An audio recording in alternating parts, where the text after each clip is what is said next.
La Loterie Nationale offre à tous ses joueurs une chance de gagner le gros lot.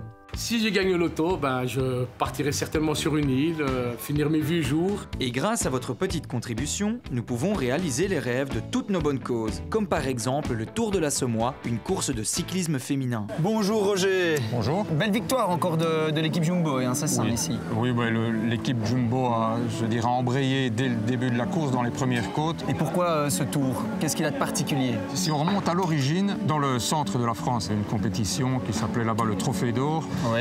Et j'ai vu passer une cycliste avec le maillot noir, jaune, rouge. Et j'ai pas pu l'identifier. Je dis ça, on m'y prendra pas, quoi. Pour un passionné de cyclisme qui est incapable de donner le nom de la championne de Belgique. Et puis je me suis rendu compte aussi que finalement les filles faisaient les mêmes efforts que les hommes, mais avec beaucoup moins de moyens, beaucoup moins de retours médiatiques. Enfin, je collaborais à une revue de cyclisme féminin française.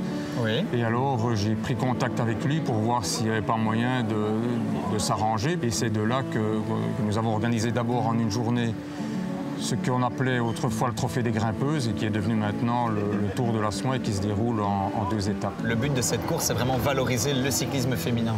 Oui. Et justement, toi qui as été un grand fan de cyclisme depuis toujours, qui est maintenant de l'autre côté, comment est-ce que tu vis ce côté organisationnel? C'est un grand stress. Toujours la même histoire à la veille de la course, quand on est assailli de coups de téléphone, de petits soucis de dernière minute, et tout ça, on se dit c'est pas possible à continuer comme ça. Et puis le lendemain, quand tout se passe bien et que nous avons les remerciements à tous les niveaux, je veux dire, surtout au niveau bien sûr des coureuses et de leur encadrement, nous avons aussi maintenant la Loterie Nationale qui nous est très précieuse.